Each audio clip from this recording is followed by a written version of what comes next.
Hi, good evening, everyone. Thank you so much for joining in our first of Higher Education Leaders series.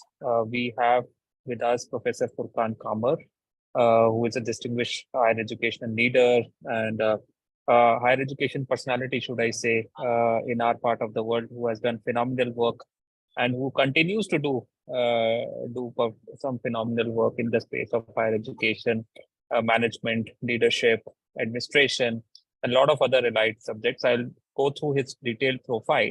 But before I start talking about Professor Kamar, I would like also to take this moment to welcome all of you on behalf of the Outreach Collective. My name is Ankur Bora. I'm the co-founder of the Outreach Collective. I am joined today by my co-founder, Bhakti Shah, who is also going to be moderating this session along with me. The first 30 minutes of this session, I have got some Q&A of my own. There are some curated questions that we had in mind about me and Bhakti that I have taken the opportunity of asking at the first. It will be about 30 minutes time that we have allocated to this part of the session. Post my curated Q&A, Bhakti will be leading the moderated Q&A session with Professor Kamar. This series had been envisioned by us as as all of us are higher education students in one way or the other. Either we are working as career counselors, or we are working in universities, or we are working with schools.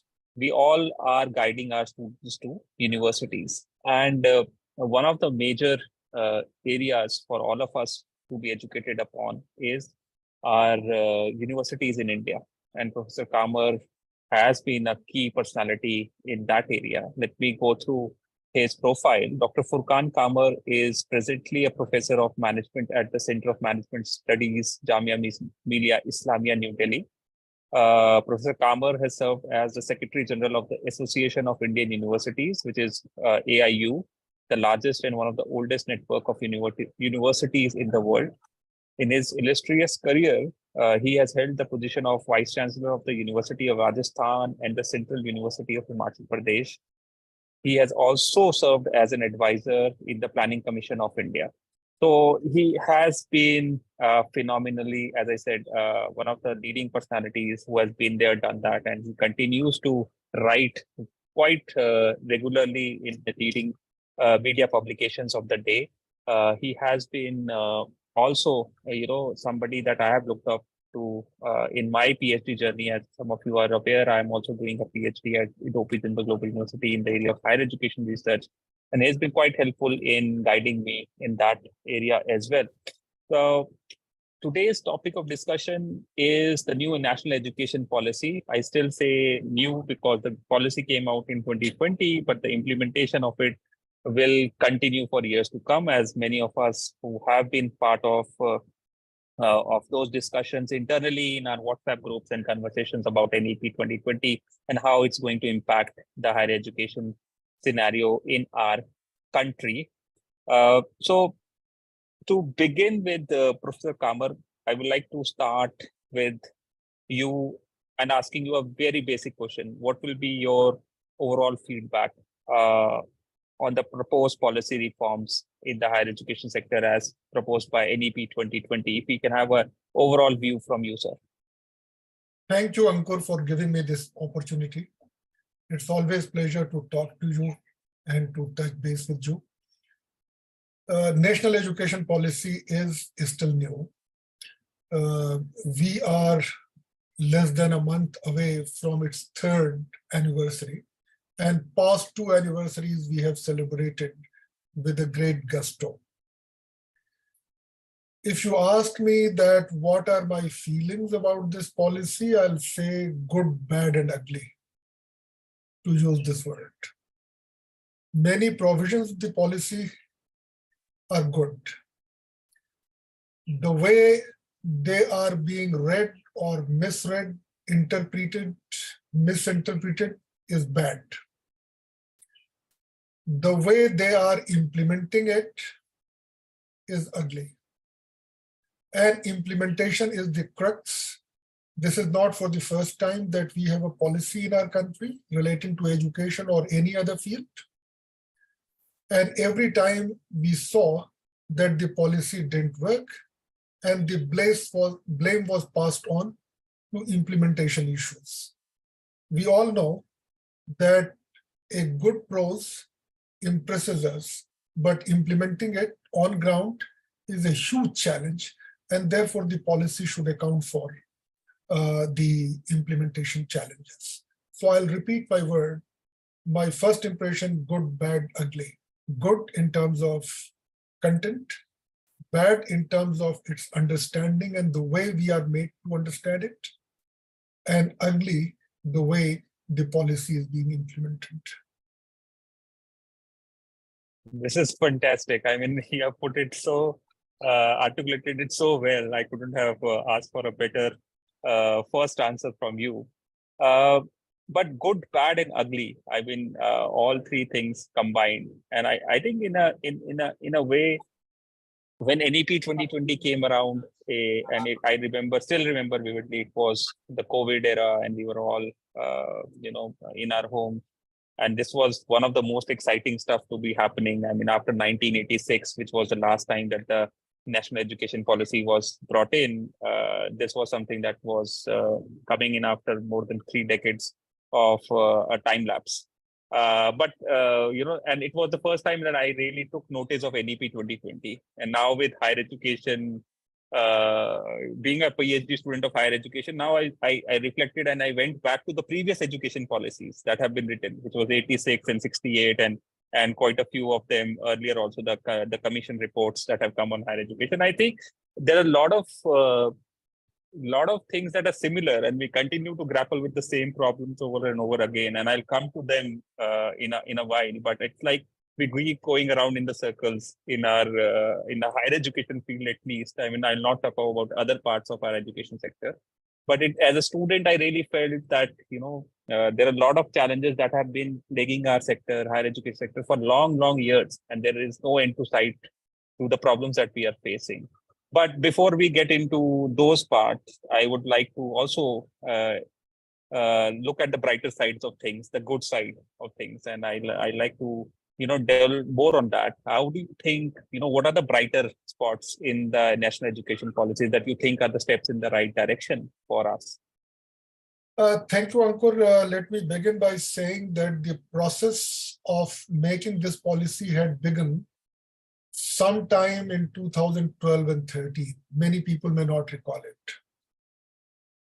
Then finally, in 2015, it was started with constitution of the committees and the discussions and the deliberations and discussion and consultation at the grassroots level, as they said.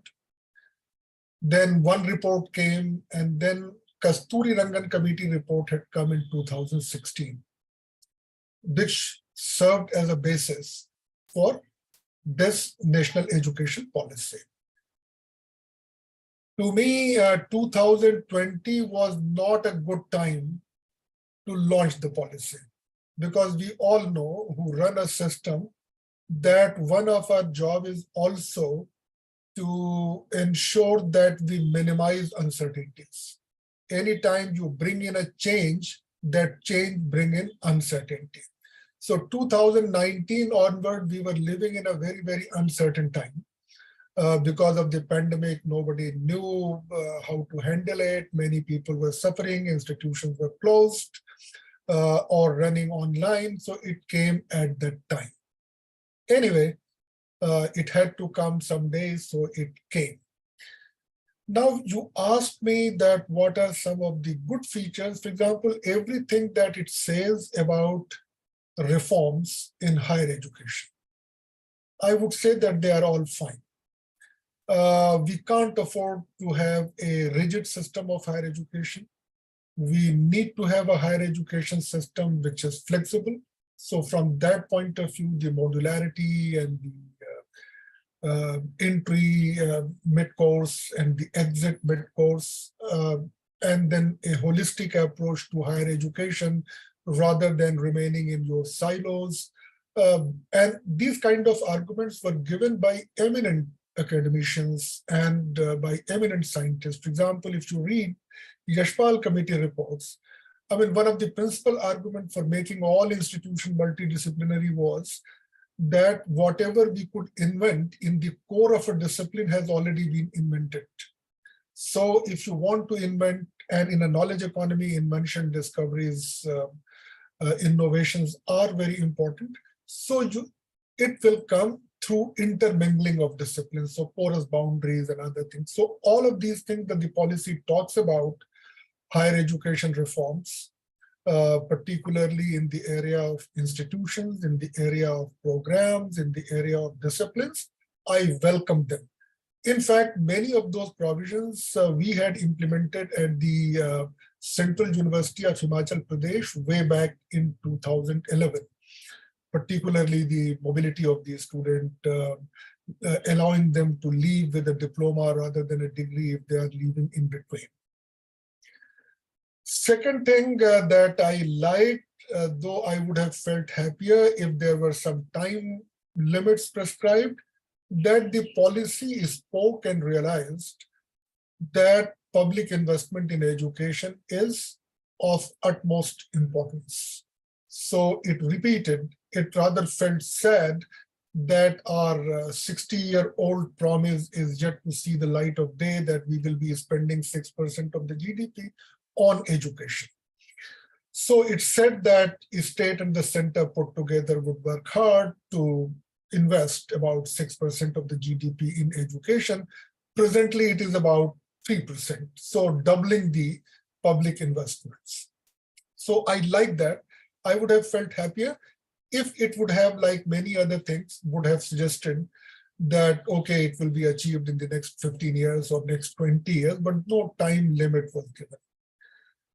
Third thing, I think the policy overdid it a little bit, but I think that was needed in the sense that the policy gave that there shall be no discrimination between the public and the private sector. The private sector shall be subject to the same conditions, rules, regulations with which the public sectors are subjected to.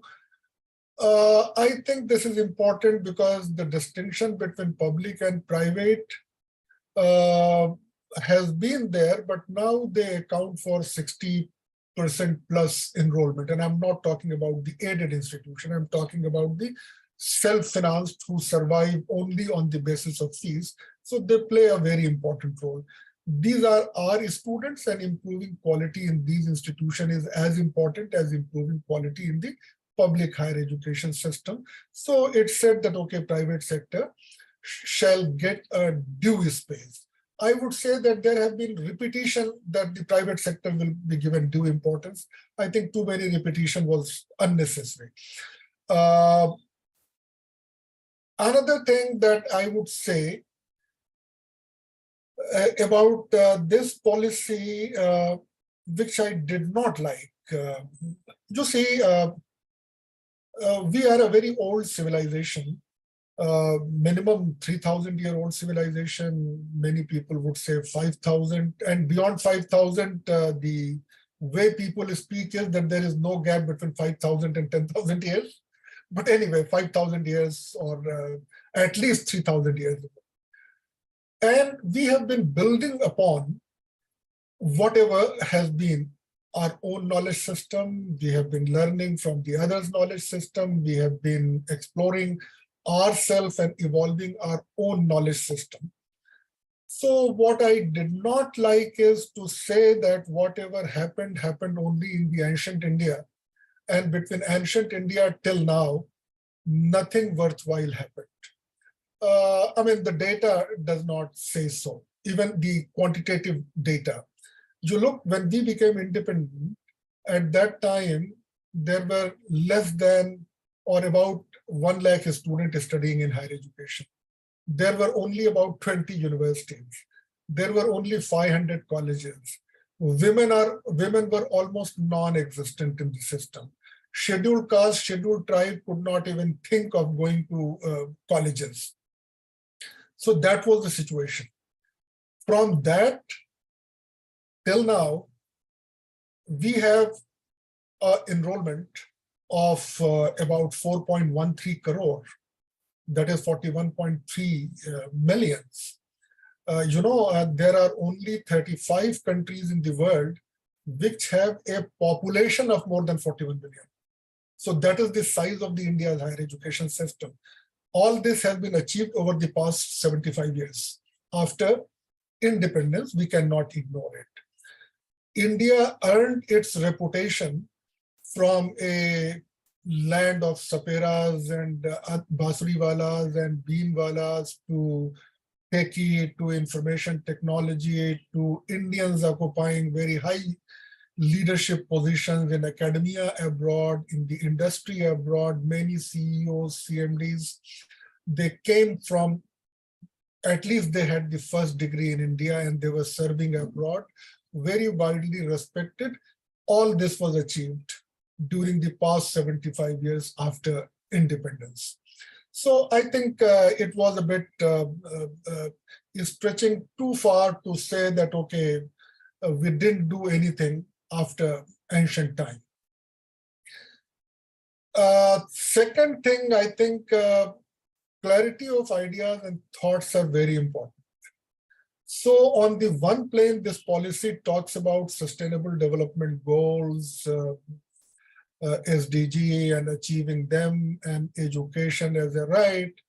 On the other hand, it goes back that, okay, we will be achieving it through a route which will go via our ancient past. So they are invoking that ancient past. Maybe ancient past is very important. We should not forget about it. Radhakrishnan Commission in 1948, and Radhakrishnan was a philosopher, was a very well-respected person, has also said that India and people in higher education must not forget that India had a strong system of education in our ancient time. But today's higher education, as it is known in India and elsewhere, has very little common with those ancient times. So these were, I said, there were many good things in terms of the proposition. Since I said that a few things that we didn't like, and one thing, as I said, that what I didn't like is the way the policy is being read. So, for example, okay, one nation, one examination idea. Okay, that would be a new thinking. No harm in thinking something new. But to say that, okay, as per the policy and since the policy prescribes this, we are trying to implement it. I read the policy document again and again, first by my eyes and then using technology, finding words. And then I found that the policy says that there should be a common principle for granting admission in higher education institutions. Then the policy said that now the National Testing Agency is there and they would be conducting tests. And it may be hoped that this National Testing Agency would follow a system and the processes which will be so good that universities may themselves on their own volition may want to use those scores to decide about the admission. But the policy very clearly said that no university would be forced to use those scores alone. The decision shall be that of the individual universities. So now the policy says one thing, we are reading another thing. So in one of my pieces I wrote, the policy sometimes is being used as a pretext to implement something which suits you, rather than in its proper context. So I think I have taken a longer time to elaborate on this question that you asked and put, but go ahead. No problem, Professor. I think you covered a lot of important subjects, and I would like to take them bit by bit so that we can talk about them in detail. One of the things that you mentioned was that, the multidisciplinary aspect of the national education policy, the freedom given to students to, opt out with a diploma in 2 years or, go on to do a 4-year degree or a 3-year degree was something that you also delved during your time at the Himachal University as a vice chancellor there. So, I mean, I would really want to understand because we have been thinking about, hearing about the 4-year degree. We also remember the time that, the Delhi University tried to go the 4-year route and then had to roll back that decision. And now NEP talked about the 4-year degrees and giving the more flexibility to students. How was your experience and how do you think this benefits the students in India? I mean, what is your take on a 4-year program or a 3-year program? Which is better, or just your viewpoints on this aspect? So let us divide this into two things. And these two things are independent of one another and they are not interlinked, though we are trying to interlink them. One is changing the duration of the program. So when we were a student, the bachelor program was of 2-year duration. When my children did or you did your bachelor's degree, the bachelor's degree was of 3 years duration. Now they are talking about 4-year duration. So duration is to be decided that with the expansion in knowledge, what all need to be covered by a graduate in order to possess certain knowledge and skills. So let us take that aside, whether 4-year or maybe I'll complete this. Now, the whole North America, the United States, Canada, they had a 4-year of undergraduate program. United Kingdom has 13 years of schooling and 3 years of bachelor program. We in India, prior to this policy, had 12 years of schooling, but then prior to 12 years, there were also 2 years which students go to pre-primary, though that is a very urban phenomena, elite phenomena. Only rich people or middle income groups send their children to preschools. But anyway, 2 years children spend before that. When the European Union was formed, there was a very comprehensive exercise undertaken as to what should be the duration, because within Europe there were variations. And the European Union, through the European Credit Transfer Framework, decided, or European Higher Education Area decided, that okay, they will have 12 years of schooling, they will have 3 years of bachelor's degree, non-engineering, engineering, etc. would be a little higher, medical would be a little higher, and master's degree would be of 2 years. So the world is divided. Now in India, many people would have said that our students were at a bit disadvantage when they were seeking admission in postgraduate programs or graduate degree program in United States or in Canada, because they were insisting on a 4-year bachelor's degree. So by making it 4 years, you are in fact facilitating them. I would say that they were never denying any student from a 3-year program, but they were seeing at the institution, or at the most they were seeing that, okay, you are bright enough, but you will have to do a year more in order to do your master's. So now we have become, rather than Eurocentric, to US-centric as far as the duration of the program is concerned. So let us stop there. Now coming to this modularity and the flexibility. Presently, the structure is that, okay, the minimum duration of a program is defined. So 3 years or 4 years. Now with the semester, the duration is defined in terms of semester. You are supposed to complete all semesters as per norms. And if you are unable to complete all those semesters, you are a failure, you are a dropout, you get nothing from your university. So this has been the model that we prevail, that has been prevalent. Now, the society is changing, the nature of the economy is changing. We are no more kind of agrarian economy where people were rooted at one place. Now people are mobile, their job changes, sometime under compulsion, families have to change, and so on and so forth. And in higher education, there have been no possibility that, okay, supposing there was an officer who was posted in one place, her daughter completed 2 semesters, and now they moved from east to west, and now she could get admissions to a 3rd-year program. And therefore, she would either stay away from the parent or would lose that you have done it. Nikhil, can you? Yeah, okay, sorry.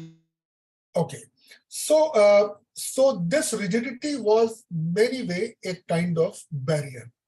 So making the program modular, and modularity has entered into through innovation in the all manufacturing sector, etc. That okay, fine. Why do you say that okay, if you leave in between, you won't get anything and you will be considered a failure or a dropout? So you provided a scope that okay, fine, if you complete 2 semesters, you get a proficiency or certificates, you complete another 2 semester in the same university, you get a diploma, and you complete all the 6 semesters, you get a degree, you complete all the 4 semester of an undergraduate program, you get a bachelor degree. I am perfectly okay. In Himachal, when I implemented this, in the first convocation, no student had used this option. They all had completed their master's level program. We only had master's program there. In the second convocation, some 9-10 students opted for this route, that after completing 2 semesters, they wanted to get out. So curious, I had a meeting with those students, and then I found, to my surprise, pleasant surprise, that these students had taken admission to master's program, but they were simultaneously also preparing for jobs in bank probationary officers, in civil services, in shipping corporations. So those 9 students had got jobs in public sector enterprises, either banks or shipping corporation or LIC or general insurance. Now, given the employment market conditions, ek anar so bimar, so for them the job was more important than education. So they chose this route, that okay, I will quit after 2 semesters, will join my job. And our rule provided that okay, if your organization could give you a leave, you could join within 3 years and you could restart from where you had left. And if you complete the other 2 semesters, you will get your master's degree, and the diploma that you got, that will stand surrendered to the university. After that, I mean, by the time my term completed, none of them had come back, but I'm very sure that those who join public sector, they will take leave without pay or extraordinary leave, and some of them would come. Now, the only danger, in fact, I have had some detailed discussion, and there have been people who were saying that this provision is elitist. And that is based on the danger that if you compulsorily make people leave in between, supposing you say that, okay, if you did not get a CGPA of this much, then you have to leave. You can't continue. If you try to do that, then it will become elitist, and then I'm not for it. So long as it is a voluntary decision, a student's own choice or parents' choice to continue or to discontinue or leave with diploma, I'm perfectly okay. Why I'm saying that I'm not okay with the force that people leave? Because merit is a social construct. Many factors play role in the performance of the students. If you are rich, if you have support, if you have family endowment, your learning is greatly facilitated by that environment.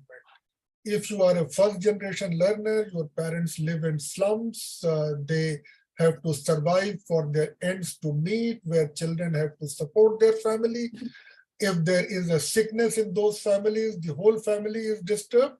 So the education of the kids also gets affected. So it should not be. Policy is very clear. Policy doesn't say that it will be mandatory for people, but the fear is that the way they are implementing the bad part in the early part of it, so people are a bit apprehensive. Otherwise, I find that this is good. Now, the third thing that is related to it is that, okay, make higher education holistic. Make higher education holistic.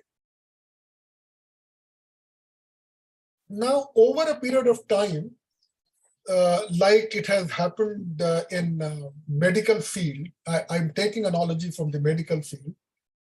In our childhood, there used to be a general physician. In UK also, there is a general physician whom you go, and nearly 90% of the time, that general physician would be good enough to diagnose and to treat the medicine. Now things have changed in India and America, that you go to general physician first, and then immediately he asks you to go to this super specialization, that, okay, you have this symptom, okay, go and check the cardio, and you have this symptom, go and check the nephro. Now in higher education also, that kind of specialization and super specialization and very thin kind of specialization and super specialization has crept in. So it means somebody who has done mathematics is totally ignorant of what is happening in the world of philosophy, in the world of history, in the world of psychology. Every time you sit in an interview and you ask a mathematics graduate that, okay, you have learned trigonometry, tell me what are the practical application in management of that trigonometry. Some would be honest and say that, sir, all through my graduation, I have been thinking that what are the practical application. Many would be silent. So we need people who are educated, who specialize in some branch, but they are also generally aware. So if you take the current model of many best universities in the United States, which have a 4-year program, they say that 2 years is a time when students swim across the campus. And when they swim across the campus, they happen to see many disciplines, many branches, many teachers. And during that swimming process and learning process, they discover their own strength and they discover their own likings and disliking. And the next 2 years is devoted to diving deep. So swim across and dive deep. So policy did not use this term, but then this concept was there. So they are also saying swim across and dive deep so that you do it. Now, where lies the problem? You see, these decisions in US universities, they are not binding people to compulsorily do this elective and that elective, or this compulsory or that compulsory. These decisions are left to students. In India, we are still not ready, we are still not willing, in fact, to respect the decision of these students. I mean, our students who come to universities, they are mature enough to vote, to decide that who will be their prime minister, who will be their MP, who will be their MLAs. So if they can take such crucial decisions, you should also trust them to take decision as to what do they want to study, rather than forcing them. But we are still bound in that framework that these are the core, these are the compulsories, and then these are the optionals, and then these are the electives. And within that framework, we are broadening the choice. So policy wanted, give freedom to students. But the way it is being implemented is the core. And again, going back to roots, have some input on this dimension, have some input on this kind of things. So I think so long as that happens, we will lose on the merit which the principle of this idea explains. Over to you, Ankur. Thank you. Thank you so much, Professor, for that, again, detailed answer to my question. I have certain follow-up questions, but I'll leave them for now because I am also conscious of the time. I'd like to invite Bhakti right now for her part of the session. Bhakti, over to you for your moderated Q&A. Thanks. Ankur caught me off guard for a second. I was just drinking water and I was like, oh, that's my name. So Dr. Qamar, first of all, I mean, I don't have too much locus standi to comment on what you just said, but I must say that it has definitely, in the last 20 minutes of hearing you, my understanding of NEP is better than what it was after reading all the articles in the last few years. So the reason is you've deviated from the norm and given us nuances that I don't think people generally talk about much. So thank you for those observations. We are throwing the floor open to our participants to ask you any questions. Anyone, if you have a question, just raise your hand and we will come to you and you can ask your question directly to Dr. Qamar. I know it's a lot. NEP is a very vast subject, and what Dr. Qamar has said is very, very nuanced and deep. So If you need 30 seconds to think about what you want to ask, go ahead and take those 30 seconds. But this is your chance to talk to an expert on the NEP. And while we wait for audience questions, Dr. Qamar, I'd like to quickly get your view on the whole foreign universities setting up campuses in India bit, right? What is your take on that? And we know that there are 2 universities that are already all set to set up their campuses in Gift City. But do you think that, I mean, do you really think that this is going to be a scalable future for international education, setting up campuses in India, foreign universities setting up campuses in India? And B, there's a lot of talk of how do universities ensure quality, consistency? Can they really replicate that experience here? Because we have our challenges with faculty, with fee structures. So how is this going to work in your view? Bhakti is a very good question. First of all, India did not have a framework for allowing foreign universities to come, establish and operate from India. So from that point of view, I would say that, okay, so long as you have provided a framework, it's fine. For a long time, we have been struggling. Many thought that this deemed university route would not work, and therefore there should be a legislation. And they tried to bring in twice a legislation called Foreign Universities Entry and Operation Law. Perhaps it did not succeed then, but this time again, they have brought in the deemed university route, not a law. So anyway, some framework is better than nothing. They are offering many possibilities to foreign universities. In the Gift City, and the Gift City is a kind of special education zone. And you are all familiar that special economic zones are a foreign territory within the national territory. I mean, in a very simple word. So in the special economic zone, foreign companies come in, Indian laws do not apply to them. They are governed by the foreign laws. And of course, there are some limits, some foundation, etc. So Gift City is that kind of idea. So it is economic as well as education. So it's an education zone. Now there are 2-3 claims being made. One claim is that by bringing in foreign universities to India, we will be able to stop and retain people who go abroad to study. So that is an argument of the import substitution. To the extent I have understood the subject, I can give you in writing that this will not happen.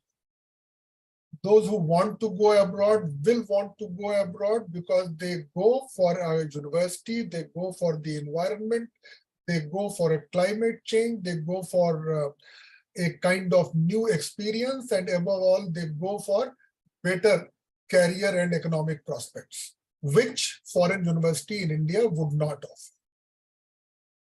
Second, the claim that is being made is that the best of the best, so MIT would come to Merit and Oxford could come to Goregaon and so on and so forth, the best of the best would not come to India. Even the best of the best, which are private, Harvard is private, Stanford is private, Yale is private, they have been very, very selective and choosy in establishing offshore campuses. And that is the reason that the policy had said that the top 100 universities would be invited to establish in India, and our regulation extended it to top 500. So they knew that top 100 are not going to come. But will this top 500 serve our purpose? Not at all.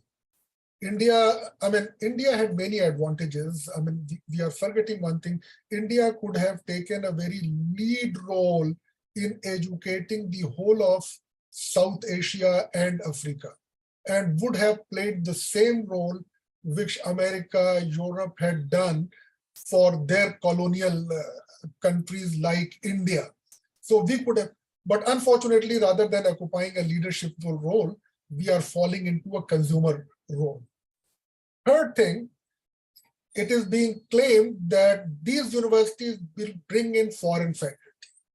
Even in Singapore, which provided all the land facilitation, even in Sharjah and Dubai, which provided land facilitation, concession, they offered dollar salaries. These foreign universities only have a visiting people coming for a week or 10 days. Bulk of the teaching is done by the locally recruited people. So it will be the locally recruited people. No harm, it will add to some employability for the academics. And I'm sure that unless we dilute our standards so much in attracting them, chances are that they will be offering better service condition, better education. So that will happen.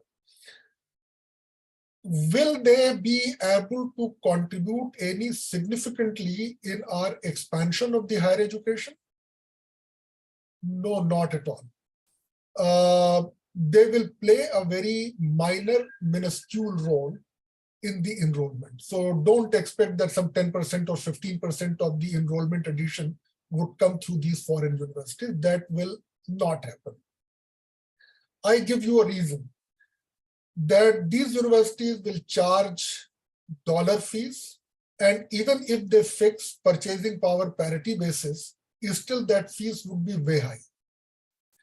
So today, if somebody doesn't get to IIMs, which are charging about 30 lakhs as fees, so they would want to go abroad. They would not want to go to a branch campus here in India. There is one dimension, sorry, my answer is becoming longer, but one last sentence I would say, you see, we need to increase our gross enrollment ratio, which is presently 27%. Policy says it has to be taken to 50%. Fantastic, very good. For all those people who are attending this webinar, for all of you, your gross enrollment ratio is 100% plus. You did not have problem for the admission of your children. The only sacrifice they had to make is, if not this IIT, then that IIT, if not this university, then that university. So for us, it is already 100 plus. If the national average is still 27%, so who are the people because of whom this national average is low? These are the people who are farmers, agricultural laborers, cultivators, poor women, beggars. And these people need quality education at affordable cost. Will these foreign universities be able to ensure affordability? Some scholarship is fine, but beyond that, it's a challenge. So I think I have answered your question as briefly as I could.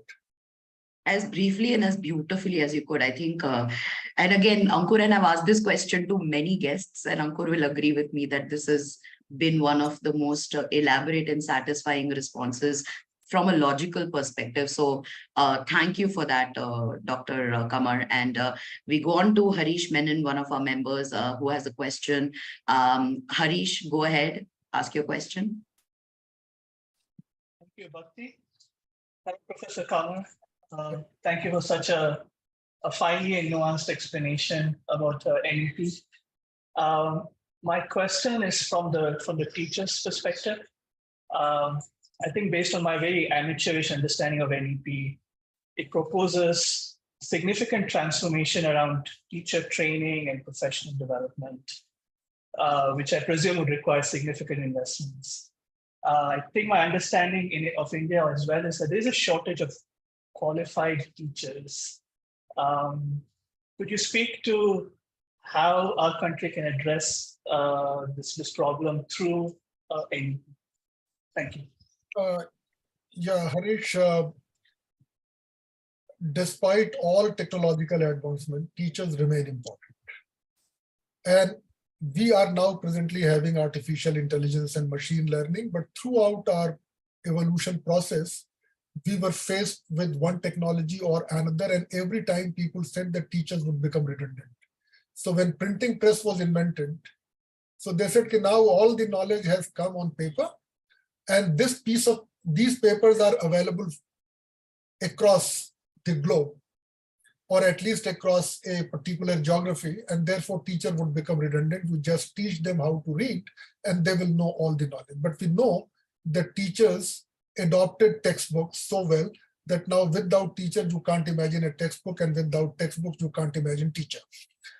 Then radio technology and other things. So today, there are many people who say that, okay, write an obituary of the brick and mortar university.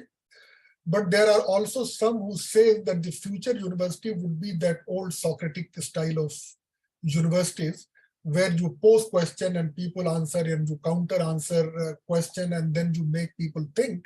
And old university would go back to the chalk and talk method. So I still believe that teacher would remain critical factor. I can also give you an important that these universities, which are very high in technology, MIT, Stanford, Harvard, Chicago, Yale, all of them are very advanced in technology, much more advanced than any university in India, as far as leveraging technology in teaching learning process is concerned. But you look at their vision document, none of them are targeting to reduce the number of teachers. Rather, they are targeting to reduce the student-teacher ratio. That means hiring more faculty. So some presently have a ratio of 1:8. They want to take it down to 1:5 because they have realized that research, innovation, on the basis of which the whole economic development now is hinging, depends on teachers and the researchers and the create environment. So you are very important. Teachers are very, very, very critical and will remain critical. Technology would enable them to do better if they adopt them. But technology will not substitute teachers. Now, do we have shortage of teachers? The way the discourse has taken place in our country, many people believe that perhaps there are not people to fill in these positions. The fact is that barring a very small number of disciplines across all disciplines, you have a very large number of people which meet all paper qualifications. Paper qualification means have master's degree, have qualified JRF NET examination, have done PhD, have published something. So there are large number of people. So they are available.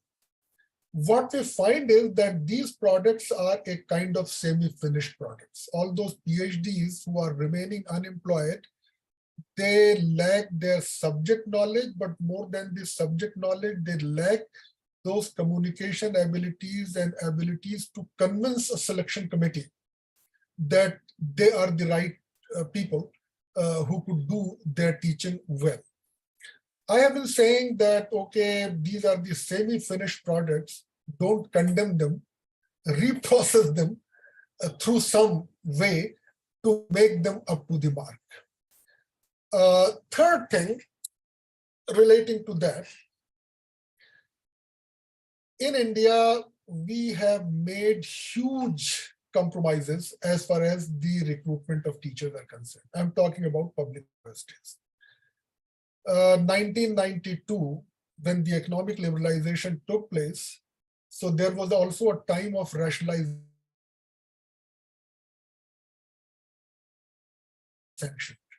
And they included education in that. So no new teachers to be appointed. All posts which were vacant are to lapse. Those kinds of orders came between 92, 93. But in the center, they very soon realized that this should not apply to teachers because we are heading towards knowledge economy and this will compromise. So they reverted back, they took back those decisions and they said that this will not apply to teachers. Unfortunately, state governments, which provides for more than 87% of the total higher education, they did not take back those orders. So they did not sanction new positions. They did not allow their universities to fill up positions. So in this way, we created a vacuum of the teacher. And one thing leads to another. So supposing some post was advertised some 20 years ago, but they could not hold the selection committee because of these things. And now they want to hold selection committee, so people go to the court. that when you first time you had applied, I was eligible. NET was not there. Now you are saying that I'm not eligible. Court would also be willing to listen to their argument because there is a merit in that argument. So one thing, and then finally, which I feel very bad about it, that enrollments are increasing. You are not hiring teachers. Teaching has to go. So what you're doing, you invented what we now know in a different sum, what is gig economy. Am I right in using that word? So at that time, the gig economy, gig economy, Gigo was different in computer, so gig economy. So at that time, the gig economy was not there, but we invented the new things, Shiksha Mitra, guest faculty, contractual faculty, part-time teacher, visiting teacher. And then what happened, the most unfortunate part, that they took them, and then these people started hobnobbing. I will be very blunt. I've said it to many politicians. These people, when they make it to as a part-time guest contractual, they start hobnobbing with the politicians to extract a promise that when their government would come to power, they would be absorbed. And then they are absorbed without any selection committee, without merit. I tell you that how disastrous it is. In Himachal, first round, we advertised 70 positions. We didn't have visitors nominees, so we wanted to hire contractual with all the basic salary which a full-timer would get.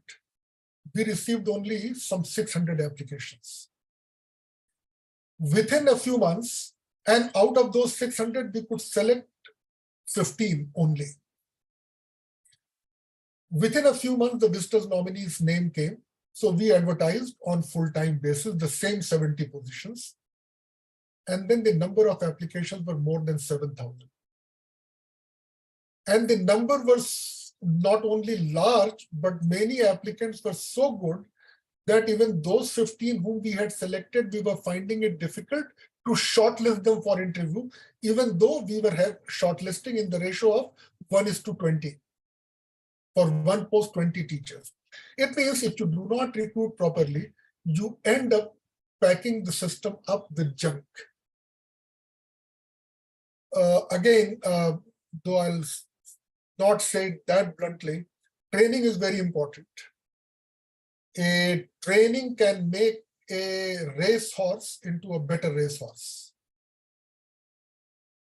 But if the animal is not a horse, no amount of training would be able to convert them into either a horse or far less than racehorse.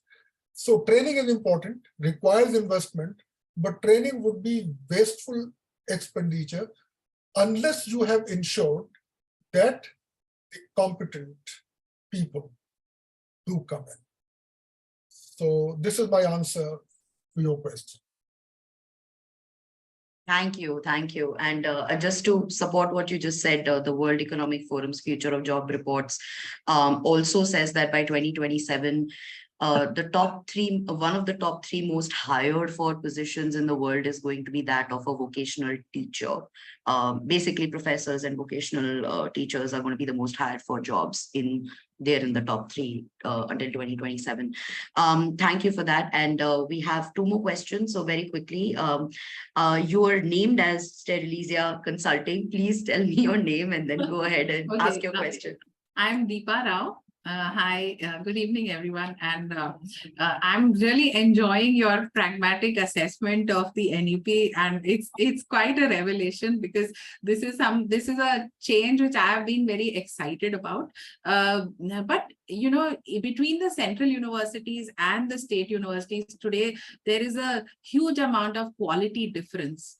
And I'm from Mumbai. So here the diktat is for the Mumbai University to implement NEP from 2023, and everybody suddenly scrambling to put things together, and makes me think, you know, thank God my kids are not there in this batch for now. So now my question to you is, do you think that quality standards can become uniform at some point in time between the central universities and the state-run universities? So 2-3 observations. There was a time when the centrally funded technical institutions were far better. than central universities, and central universities were far better in state universities. But there was also a time when in every state there were 1 or 2 universities which were far better and far superior than many central universities and centrally funded technical institutions. Mumbai University was one. Allahabad University in UP could be another. Pune University had earned its name much later. So in every Punjab University, Chandigarh, so I can count a university in every state. Then came a time that state started neglecting their higher education because they were told that primary education is more important than secondary and higher education. So if you have less money, invest in primary education. They forgot that higher education has a backward and forward linkage with primary education. You will not be able to provide good primary education unless you prepare a teacher, and those teachers are to come from higher education. You will not be able to contribute in the knowledge development unless you get a good seeding of students from the school education to higher education. That is why Kothari Commission has said that these three, primary, secondary, and tertiary, are equally important and they should get equal importance in the investments and attention. Now, worst thing that has happened is that we had thought that, okay, the central institutions are better. So state institution and bad institutions would copy and emulate and would become better and try to become as good as the central institutions. Unfortunate part is that the Gresham law is becoming applicable. So bad is driving the good out of circulation. So even the central universities are becoming like many of those universities. You mentioned Mumbai University and they are saying that they will implement from 2023. I have met vice chancellors and have been to universities where they claim that they have already implemented new education policy. And then you try to understand what they have implemented, then you find a total blank. Today, the situation is better the university, they are struggling how to implement, how to read, how to comprehend various classes. Worse the university, they have already implemented. So that is the kind of situation. I think we need to have clarity and we must realize that there are many problems which would require investments. You see, increasing the duration of the program from 3 years to 4 years. All right? 82-83% students are pursuing their undergraduate program. And if you increase the duration from 3 years to 4 years, it has implications for teachers, it has implications for classroom, it has implications for your examination system.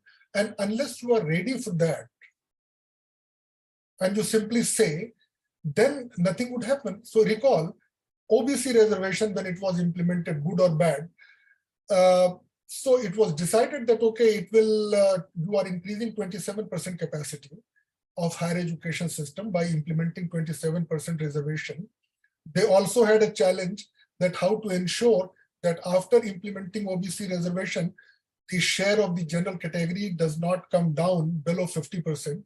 So mathematically, they found out that, okay, if you increase 54%, and then all institutions were asked how much money do you need for this 54% expansion.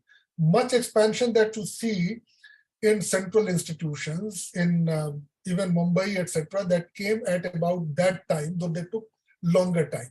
So it has financial implication, it has teacher implication, it has curricular implication. You see, there was a professor, he is no more, very renowned professor, A.M. Khusro. A.M. Khusro was from Hyderabad. He was with the Institute of Economic Growth, and then later on he became Vice Chancellor of Aligarh Muslim University, and then Chairman of Aga Khan Foundation. So that was his credential. So he used to say that it is easier to copy-paste curricula from the best institution of the world. You can have a syllabus from MIT and Harvard.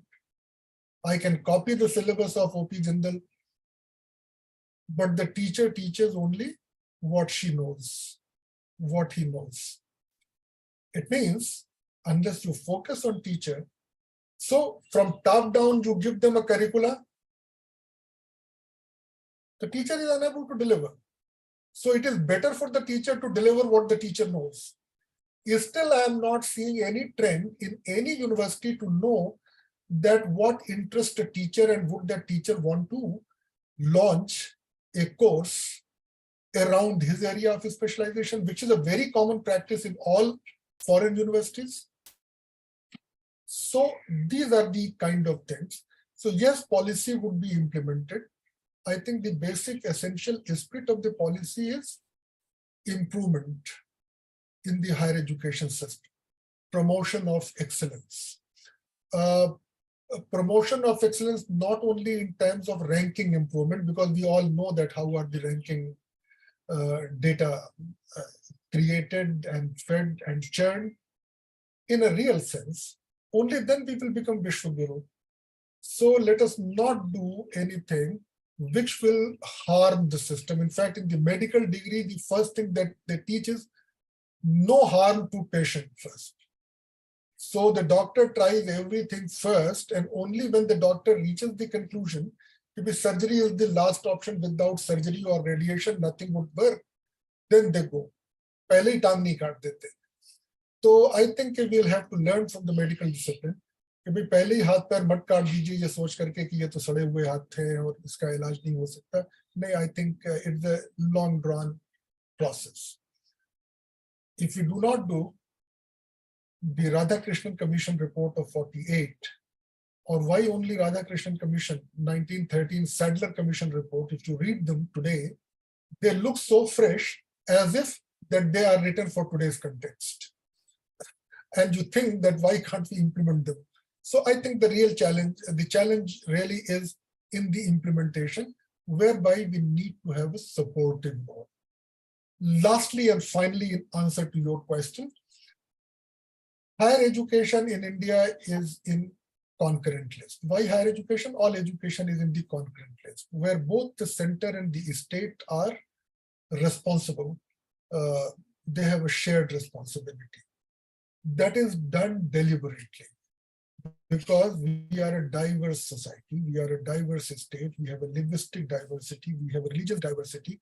I think without taking a state on board and just by dictating or directing states from top that you do this will not work. So like NEP they have done, NEP favors all CBSE students. Success rate is 50% for the CBSE boys. For Tamil Nadu boys, it is far lower. Now, can you imagine having doctors in a country in surplus, but no doctor which speaks Tamil? Can they treat Tamil patient, Malayali patient, Maharashtrian patient? No. So these are the real critical issues. Sorry, I have taken longer time in answering your question. But did I answer your question? Yes, absolutely. Thank you so much. Thank you, Dr. Qamar. And again, the passion with which you're speaking about it, and clearly the depth of the wealth of context that you come with. I think that's what is making this session so special, that it's not just about the NEP, it's about the context of what preceded this NEP. And I think it's a great lesson in history for everyone who cares about education or who works in this space. And I know a lot of people are going to watch this session. We do have one last question, but sir, if you have another minute, we can take it. Otherwise, okay, great. So Binoy, do you want to ask it yourself? You've typed your question in the chat, or do you want me to ask it for you? You can go ahead and ask the question if you're here. Hi, can you hear me? Go ahead. Yeah. Okay, so the question is more about, more to do with the way the universities will gauge high school students. Like right now, a lot is focused on grade 12, the score in the grade 12, or some colleges have an entrance test separately, but there is this whole change coming up with the NEP around, is it performance through 9, 10th, 11th, 12th? Is it a combination of high school and the entrance exam? So just wanted clarity on this. No, presently the policy doesn't detail these things. If Okay. you are talking about Kasturi Rangan committee reports, maybe there were some indications in that, but the policy document doesn't mention. It only says that there should be a common principle for admitting students. Present situation is that for all central universities, they have said that, okay, you take the CUET. Some people pronounce it as cute, though it is not as cute. Now this whole idea of admitting students on a numeric index has been rejected by the best universities of the world. So they follow a method whereby there is a SAT score taken into account, the essay that a student writes is taken into account, the statement of purpose that a student writes is taken account, his past academic background is taken account, and all of these, mind you, there is no perfect system that exists. So all of these are subject to manipulation. So in India, you know that there are consultants who will write a statement of purpose. Today, the artificial intelligence chat GPT would prepare you your statement of purpose or develop your CV if you want to ask questions. Fine. So there is no system which is a perfect system. We were in jail in 2012, and around jail, we also visited Columbia, we went to Harvard, we went to Princeton, we went to Penn State University, and everywhere we were trying to understand the system of admissions and system of administration. So like in jail, we were told that there is a committee of 5 teachers, and these teachers, after the basic level of scrutiny, on the basis of past score and durations and essentials, these 5 teachers sit, they pick up a CV, and if 4 of those 5 people say yes, then this candidate is taken in. And no questions asked. The autonomy and the freedom of these 5 teachers are absolute. In India, unfortunately, we do not trust teachers. And presently, the way we have appointed teacher, perhaps it will be too dangerous to trust. But then finding a way out of this would be desirable. Otherwise, merely by relying on a particular score, and particularly, say for example, you ask those people who have organized CAT for so many years that provide us consistency score, provide us reliability score, provide us validity score of your test for the past 10 years. They would not. It's not in public domain. Probably they don't compute. So is the NEP. So is the JEE. You ask the Pennsylvania Educational Testing Service that, okay, provide us the reliability, validity scores of your SAT or TOEFL or IELTS in UK. They would be able to provide. You can challenge their methodology of calculating statistics of reliability, but they will provide. So a test may not be a very reliable measure. Past examination could still be a better, despite the fact that I know that there are boards where all kinds of things happen, where a student pass and score high marks.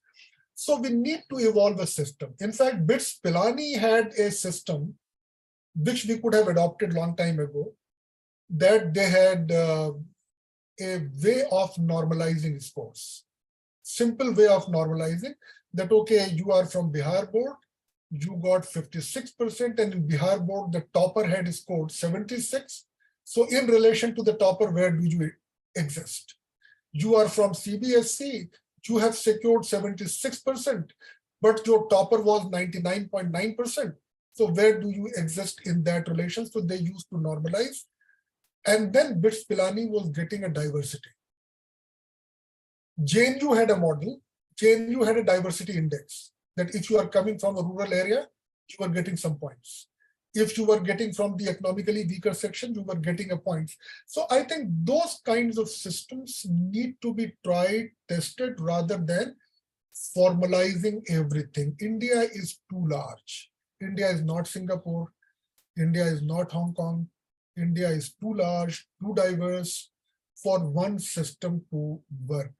In fact, there is one article, maybe I'll share it with you, Ankur, that was published by Indian Express in 2016. Through data, what it proved was that the quality of higher education is inversely proportional to the intensity of regulation. The more intensely you try to regulate, you do it with the intention of improving quality, but you cause harm.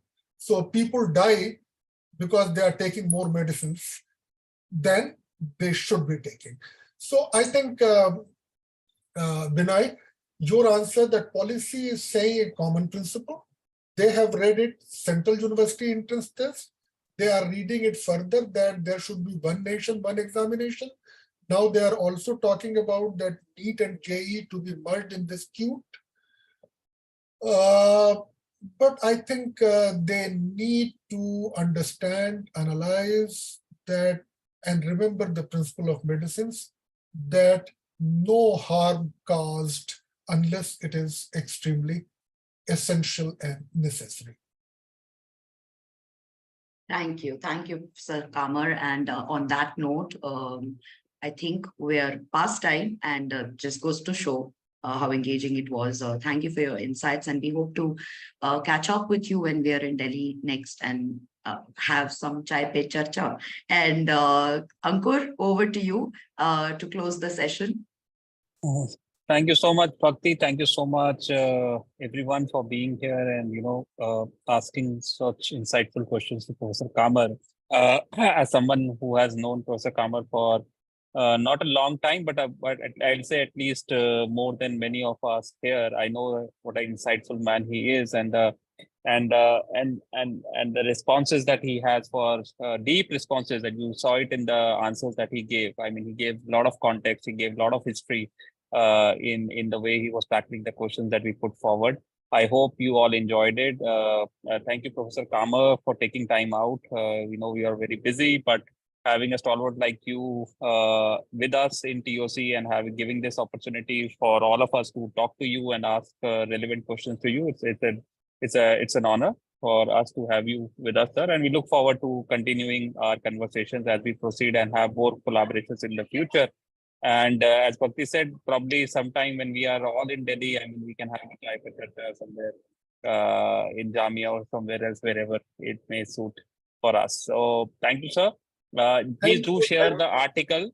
I'd love to share it with the Indian Express article that you mentioned. I mean, I already have got messages on my WhatsApp that we want to learn from that article. Please do that. So I'll do that. So thank you very much, Ankur, for curating this program. It was a pleasure. And I was as much delighted to be in your company and in this August audience. In fact, every question that people asked was a subject matter of 1 hour discussion. I think every question that you asked, Ankur, every question that Bhakti asked, and every question that audience asked. So maybe some other time, and you are most welcome to come to Jamia, and we shall positively meet. And thank you very much. It was a privilege and pleasure. Thank you. Thank you very much. Thank you, sir. Thank you so much. Thank you so much. Thank you, sir. Bye-bye. Thank you. Bye, everyone.